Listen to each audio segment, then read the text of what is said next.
Boa noite. Então vamos dar sequência aos nossos bate-papos das quartas-feiras. E como de praxe, hoje nós vamos pedir a Deus, nosso Pai, a Jesus, nosso bom e amado Mestre, que nos dê força e esperança para passar por mais esta prova que está levando muitos corações ao sofrimento, à separação dos entes queridos. Que os bons espíritos protejam o nosso planeta, protejam o nosso Brasil.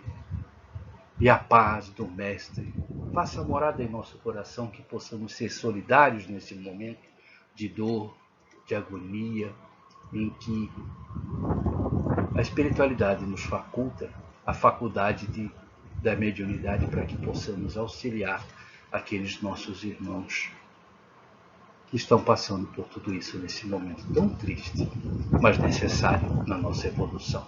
Que Jesus nos abençoe. Bom, nós falamos no bate-papo passado a respeito do que já estava no Evangelho há muito tempo, da separação do joio e do trigo. Jesus já tinha dito em parábola.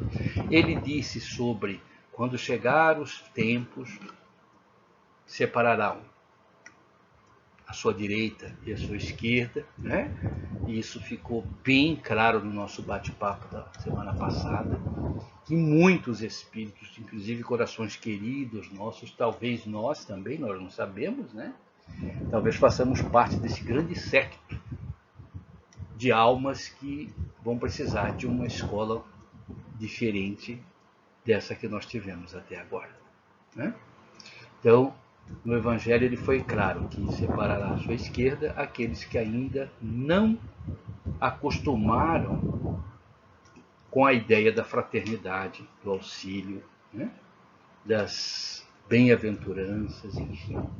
Os corações ainda empedernidos, aqueles corações que ainda estão estagiando no mal, estagiando ainda como se diz, como diz o jeitinho brasileiro, primeiro eu, depois o samba, e por aí vai, E à sua direita, como ele disse no Evangelho, nós vimos na aula passada, ficarão aquelas almas que já estão propensas, pelo menos estão tentando ser melhores do que são, principalmente em relação a respeito aos seus entes queridos, ao respeito ao seu próximo, ao respeito à natureza, ao respeito à sua espiritualidade.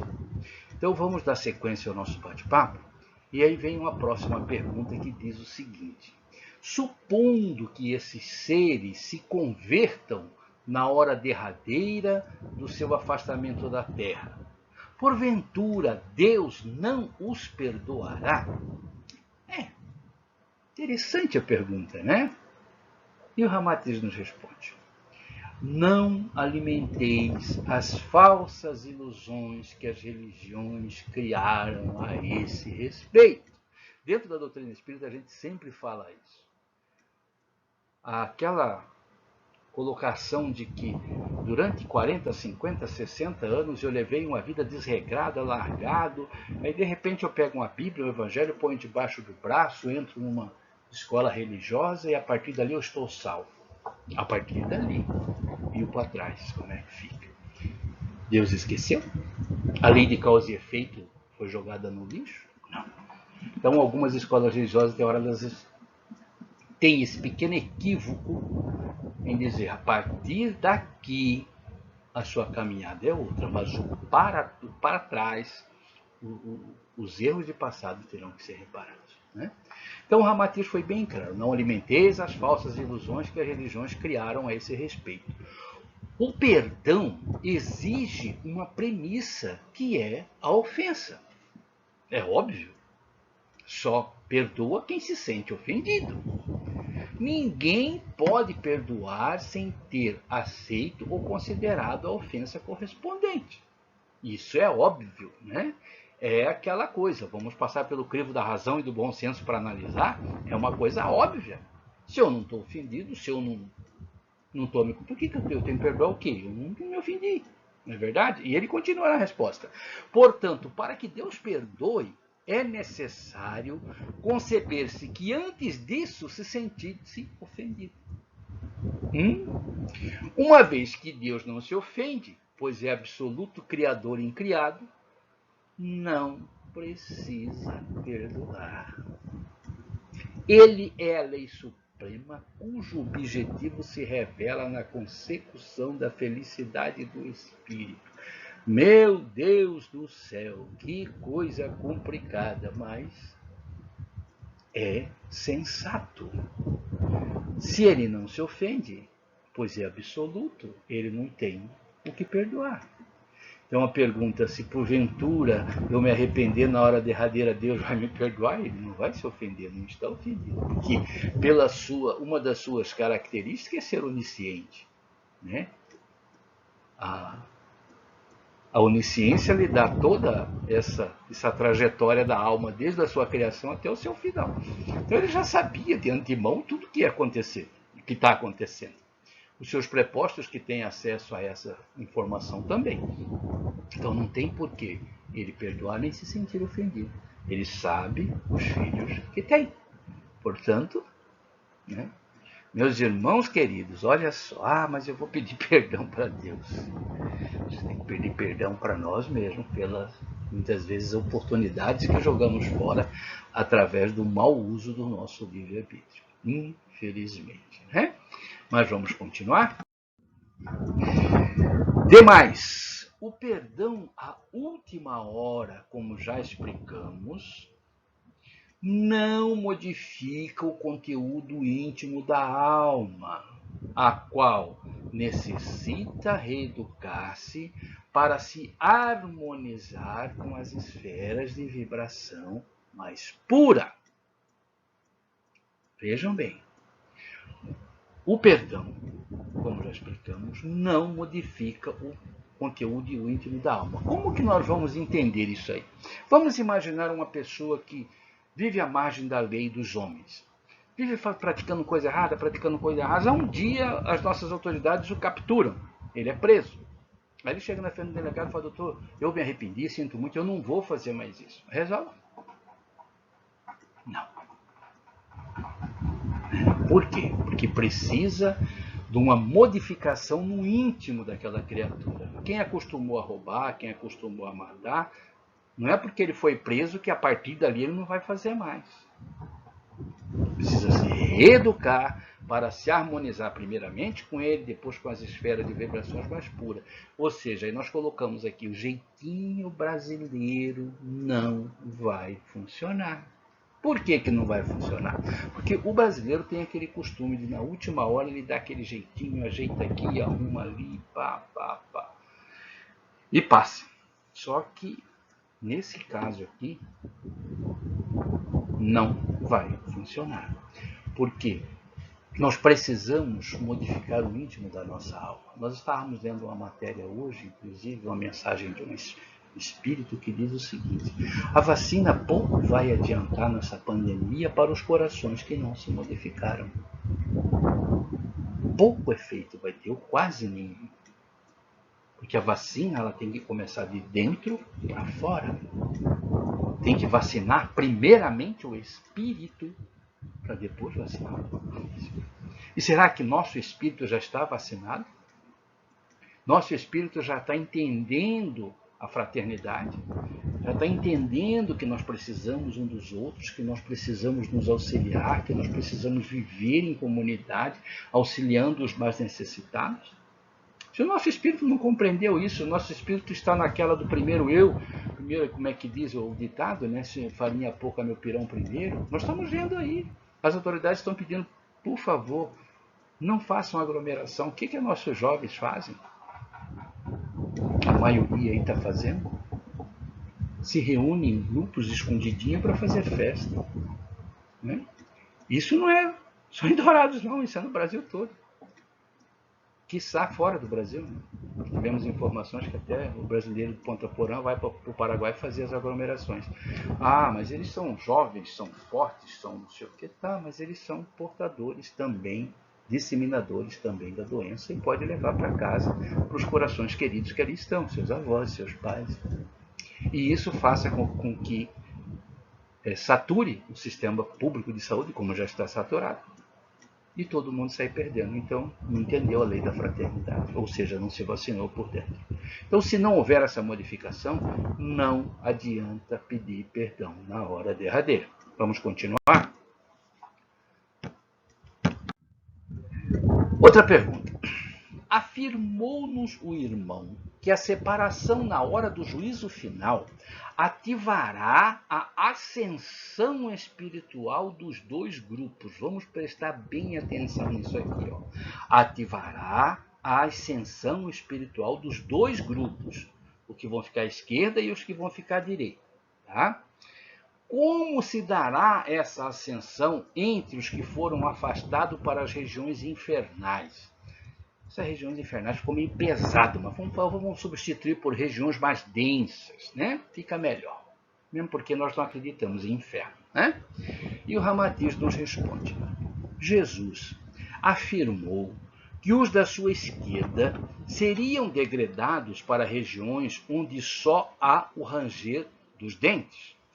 Isso significa que se trata de planos rudes, primitivos, opressivos, locais de desespero, de ódios, de desforra e de animalidade, condizentes com o padrão vibratório da massa degregada. Ou seja, semelhante atrai semelhante. Então, vai para essas regiões os que são condizentes com o padrão vibratório da massa degradada. Não inferno, regiões de planos rudes, primitivos, opressivos, locais de desespero, de ódios, de desforra e de animalidade. É o que nós estamos vivendo hoje no nosso mundo. É isso aí. Planos rudes, primitivos. Se mata por causa de um boné, se mata por causa de um celular. De repente o relacionamento não dá certo, o marido se acha no direito de ir lá e matar a esposa porque ela quer se separar dele. É um movimento opressivo. É local de desespero, porque a gente não pode sair à noite para ir comprar um pão que corre o risco de ser assaltado. É um local de ódio, porque entre os próprios irmãos, só porque um não torce para o time do outro, já eles se matam, por causa de futebol, por causa de política, por causa de religião. De desforras e de animalidade. Fecha todo esse cabedal, né, de situações que nós vivemos hoje. Ou seja, esses espíritos que vão para a esquerda, eles vão para essas escolas, só que terão professores mais rudes, né? Um pouco mais duros, segundo nos informa. Vamos dar sequência? Os afastados para regiões inferiores, em relação ao vosso orbe, constituindo-se de almas esclerosadas no mal e na preguiça espiritual. Nós vamos repetir bem devagarzinho, deixamos em negrito, sublinhado, para gravar na nossa mente, que isso aqui nós vamos levar para a eternidade, e a gente costuma brincar lá na casa espírita, que isso aqui vai cair na prova para entrar no céu. Vejam bem, os afastados para essas regiões são constituídos por almas esclerosadas no mal e na preguiça espiritual. O que é? Bom, esclerosado no mal a gente já sabe, né? Ou seja, se dá muito melhor em ambiente mais rude, mais propício a essas coisas da maldade do que nas coisas de bondade, né? E preguiça espiritual. No meio espírita, meus irmãos queridos, como a gente vê isso? Essa preguiça espiritual de chegar para as pessoas, os médios que frequentam a nossa casa, que participam do nosso trabalho, nossos irmãos queridos, falam, olha, nós temos um trabalho assim, assim, assim. Ah, mas para mim não dá. Eu tive a oportunidade, nós tínhamos, nas quartas-feiras, o nosso estudo era presencial, né? Aí um irmão nosso falou para mim assim, mas não tem jeito da gente mudar esse estudo para quinta ou para terça? Eu falei, mas por que não na quarta? Porque na quarta-feira tem jogo do Campeonato Brasileiro, então tem futebol. Ou seja, o futebol tem mais importância do que o estudo do Evangelho. Olha a preguiça espiritual no meio espírita. Nós precisamos, a nossa casa, né, na segunda-feira, como não tem, agora até que está tudo fechado, mas como na segunda-feira dificilmente tem algum compromisso social, então a casa lota de trabalhadores.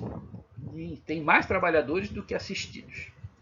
Na sexta-feira, que é o dia de tratamento dos nossos assistidos, dos nossos idosos, você sai catando a laço onde que tem médio para dar um passe. Porque na sexta-feira normalmente tem batizado, tem casamento, tem balada, tem os compromissos sociais.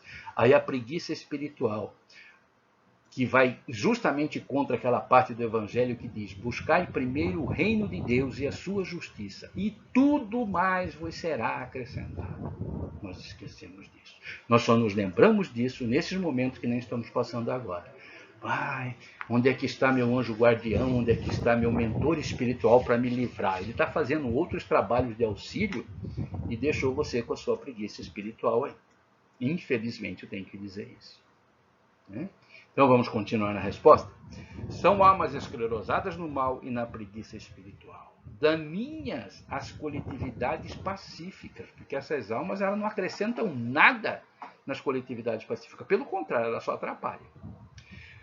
Essas almas também progredirão até mais rapidamente. Mas como assim?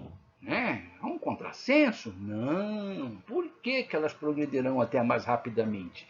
Ante a agressividade do meio em que foram habitar. Ou seja, a famosa água. Bateu a água, neguinho anda rápido. Nós somos empurrados no ferrão, na ferroada, igual boi de carreiro. Infelizmente, com paixão, com amor, com carinho, não vai. Tem que ser meio no... Aí vamos aos nossos avós. O remédio amargo é o que cura. E eles tinham toda a razão. Infelizmente, o remédio doce, né? Quando o papai e a mamãe, desde pequenininho, dá um norte, uma direção, é assim, assim, assado. Além do estudo, do trabalho, nós temos que cuidar da nossa parte espiritual. Escolhe uma escola religiosa, não importa o cunho, todas levam a Deus. Não vamos esquecer do nosso lado espiritual, estamos um pouco se lixando. A gente só se lembra a hora que a coisa aperta, né? Vamos continuar? Tratando-se de espíritos já sensíveis, conhecedores dos bens terráqueos, sofrerão mais intensamente os impactos purificadores pela maior consciência dos seus estados íntimos. Quem já leu ou ouviu falar dos exilados de Capela, da constelação de Cocheiro, que veio, né? São os degredados lá, os primeiros degredados, talvez muitos de nós estávamos naquela caravana, né? Que formaram as 4 grandes raças, que foram a egípcia, os hebreus, os hindus e os arianos. Quem se lembra disso, quem não leu ainda, tem um livro que chama Exilados de Capela, muito bom, por sinal. Lá nós vamos entender o que Ramatiz está nos dizendo aqui. E ele ainda continua dizendo: a saudade da vida no seu planeta original ativará intensamente as suas inteligências desses espíritos que ficaram à esquerda do Cristo, condensando-lhes no subjetivismo da alma desejos e ideais para uma breve libertação do orbe inferior. Por quê? Quando nós estudamos Esilado da Capela, lemos o livro de André Luiz, A Caminho da Luz, principalmente A Caminho da Luz, ele explica muito bem isso aí. Muitos espíritos que vieram de Capela e deixaram corações queridos para trás, deixaram a sua coletividade, a sua vida, os seus amores, os seus apegos e foram degradados. Eles não viam a hora de terminar, de acelerar essa escola em que ele veio, que no caso foi o planeta Terra, para que eles pudessem voltar. Os egípcios são um grande exemplo disso. A grande maioria voltou para a Capela e para os outros orbes de onde vieram degradados, porque eles tinham necessidade daquela saudade dos seus entes queridos. Vamos imaginar nós hoje, a nossa família, vamos juntar os 10 corações que a gente mais ama, para a gente ter uma noção, né? Juntamos esses 10 corações, meu pai, minha mãe, meu filho, irmão, que seja. Vamos juntar 10. Vamos fazendo, tá mais, vamos pegar 10, assim, só para título de estudo. Aí, de repente, desses 10, 9 vai para a direita do Cristo, eu vou para a esquerda. Eu vou me afastar desses 9 corações que eu amo de paixão, que eu amo imensamente. chega a doer no meu peito só a ideia de me afastar deles. E eu vou para uma escola mais rude. A saudade que vai me dar desses 9 vai fazer com que eu acelere o meu aprendizado para que eu retorne junto a eles o mais rápido possível. É isso que o Ramadê está nos dizendo. A saudade da vida no seu planeta original ativará intensamente as suas inteligências, porque somos inteligentes, né? Então já somos, como dizem, sensíveis, conhecedores dos bens que nós tivemos aqui, que nós não soubemos dar valor, que nós jogamos fora, e que agora nós estamos nos separando daqueles corações. Meu Deus, quanto tempo nós vamos ficar longe? Nada, é pouco tempo, é 400, 500, 1000, 2000 anos só, mas já dá aquele desespero. Então, quanto mais rápido nós, como se diz, formos aprovados nesse ano letivo, para ficar mais fácil para entendermos, mais rápido nós estaremos junto a esses corações queridos que nós deixamos no passado. Vamos continuar? Ambos os grupos, estabelecidos no juízo final, o do trigo e o do joio, ou o da esquerda e o da direita, conseguirão acentuado progresso espiritual de acordo com os valores afins ao seu psiquismo coletivo, o que nós acabamos de dizer. O progresso vai ser acentuado por quê? Pelos valores afins do nosso psiquismo. Nós deixamos 9 corações para trás, no exemplo que nós damos. Lógico que tem muito mais, ou mais ou menos, sei lá, mas colocamos um número só para a gente ter uma noção, para a gente entender. Nós deixamos um grupo querido para trás e vamos para um lugar estranho, duro, rude, com provas terríveis. Então, quanto mais rápido eu conseguir fazer isso, mais eu vou ter, meu tempo será menor para que eu retorne junto a esses corações. E ele continua: os da direita do Cristo serão favorecidos com nova reencarnação na Terra, já higienizada no seu clima e no seu magnetismo, que lhes permitirá uma ascensão mais rápida, devido à pulsação uníssona dos sentimentos crísticos de todos, ou seja, os que vão ficar à sua direita, que já entenderam o valor da fraternidade, né? Vão pegar lembra do Evangelho? Os bons herdarão a terra, vão pegar uma terra higienizada, não só no clima, mas no seu magnetismo, onde não haverá, segundo os espíritos nos informaram já através das literaturas, não haverá mais expiação e sim prova. Ninguém vai vir aqui mais para expiar nada, assim, e sim para provar o que adquiriu, os conhecimentos adquiridos. Vamos viver, os espíritos que aqui vão viver, não estou dizendo vamos, dá a impressão que até que eu estou no meio, né? Mas a gente não sabe ainda. Mas os espíritos que aqui ficarão vão ter a oportunidade de se amarem mais, de se respeitarem mais, devido a essa pulsação uníssona dos sentimentos crísticos que vai envolver a todos. Todos vão ser fraternos, vão entender o valor da fraternidade. É isso que o Ramadê está nos dizendo. Continuando? Não continuando, ou seja, nós simplesmente terminou o nosso tempo em cima da hora. Que a paz de Jesus, os bons espíritos, nos auxiliem para que possamos voltar aqui na quarta-feira com um pouquinho mais de informação a respeito. A paz e bem no coração de todos vocês.